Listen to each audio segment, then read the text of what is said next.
Hi Elaine, this is the question you asked me to help you out with, and you're having trouble with it. And after the conversation, you felt much better about it because you realized that the mistake wasn't your problem. The mistake was the problem in the textbook. And before I explain this thing, I'll work the whole equation out for you to show you the real answer. But in the meantime, I want to point out where this 6 comes from. So I want to show you that, where this 6 comes from. Okay, basically what happens here, I'm going to do a little video later on about common denominators, or least common, lowest common denominator. In any case, right now, I'm trying to have the 1/3, 1 over 3, and 1 over 2. I'm trying to find the smallest number that those both will divide into. It's either like the least common multiple of them, what I'm looking for. It's 3, 6, 9, 12, and then if I use the 2, 4, 6, you can see now, this is the 8, 56. This is the lowest common piece that both those numbers will divide into. So what's happening there, if I was to find a common denominator, my denominator on my bottom would be 6 and 6, and I'd find an equivalent fraction, and more on that a little later on. In the meantime, right now I want to get back to the question that we're dealing with. And first of all, like, nobody likes fractions. I haven't seen a person who likes fractions yet. But in any case, they're there, they're necessary, we have to deal with them, and that's just the way things are. So if I were to start this question over, and using from the very beginning, 1/3 x. Wait a second, hang on, I'll cheat and do this.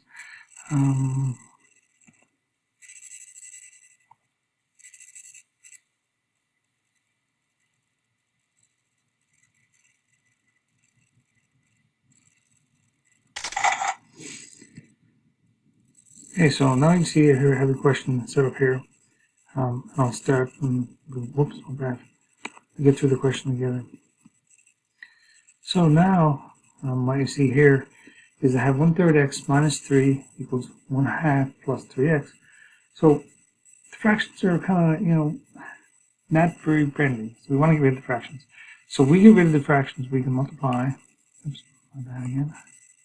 Multiply by the LCD, lowest common denominator, or least common multiple, however we want to look at it.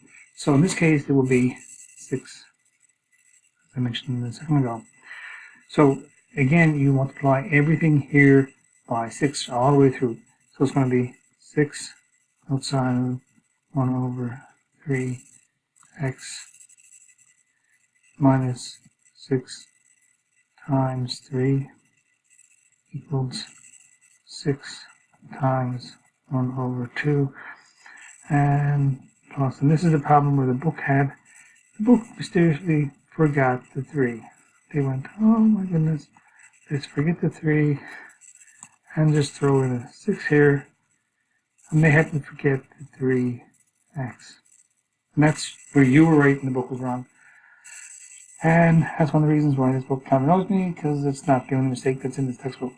So I'm going to do this a little slowly, and I'm going to double check back here for 1 second and see how they proceeded. Okay, they kind of skipped some things, but I want to show you where this line actually comes from and then how it works. So remember that if I have a 6, any number I have can be written over 1. Now if I'm going to multiply these two fractions here together, it's going to be 6 times 1 will be 6 over 3x minus 3 6 is going to give me 18. Over here I'm going to have, once again, over 1. It's going to be 6 over 2 plus, and 6 times 3 is going to be 18x. Awesome. Now you can see when I divide these two, I'm going to have 2x minus 18 equals 3 plus 18x. And see how this turns into a 3 right here. Now you see exactly where these numbers here come from, except for this one, which is wrong. Which is wrong. So Now we're solving for x, and we're trying to get some numbers by themselves. When I start doing the process, I'm not sure how comfortable you are with this. So I'm going to do it,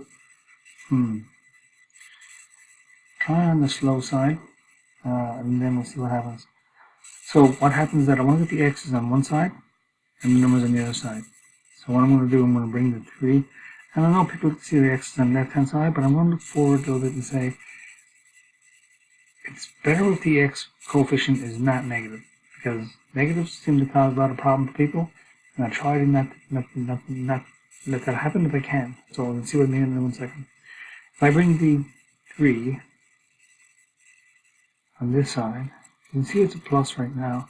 So to bring it over there, what I have to do is do this. Let's go. Doing this really slow. 2x minus 18 minus 3 equals 3 minus 3 plus 18x. And you can see what I did here. Actually, with minus 3 on both sides. So I didn't change anything. The same thing on both sides of the equal sign. So the value didn't change. But on the right hand side, this goes away. Which leaves me with negative 18 minus 3 is going to be minus 21. So I'm going to have 2x minus 21 on the left side. It's going to equal 18x on the right hand side. Now what I want to do, I want to get the 2x over here. So the 2x basically behaves as if it's one number. Okay? So when I look at 2x, what I'm going to do to get it over there, I'm going to subtract again. So I'm going to have 2x minus 2x. Now I know I'm going to have an x on the right hand side. No one likes that. But the x will be positive. Because what happens here, when I go 18x minus 2x, and you can see again that I did the same thing on both sides. Minus 2x and minus 2x. Because over here, this goes and this goes. And now I'm end up left with minus 21. Oops. Sorry. Well, funny how I say one thing and read something else. I can't figure that out. Brain glitch for some reason. Minus 21 equals, and I'll go 18 minus 2. It's going to give me 16x. Now to get the 16, I'll show you x by itself. Next thing I'm going to do is I'm going to divide both sides. 8.8 down 12 by 16.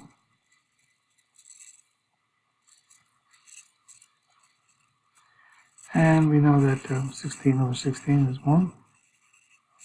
So on this side here, I'm just left with an x. And on this side, I'm left with negative 21 over 16.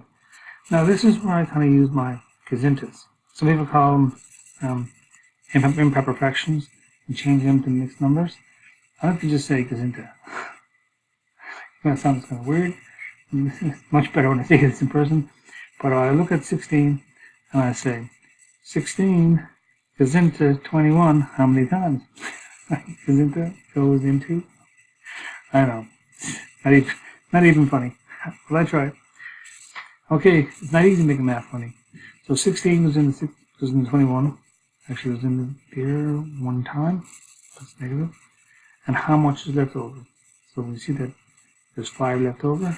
So we have 5 over 16. And not only do we solve the equation, we convert that into improper fraction into a mixed number. Alright, that's great. Hope you like this solution. And what I'll be doing is making another video shortly that will show you how we can have common denominators, how to set them up, and why we can just change, I don't know, 1/2 to 3/6, and how it all works. So stay tuned for that video, and I'll hopefully get it out there tomorrow or the next day. And we look forward to chatting in real time on Wednesday night. Bye for now.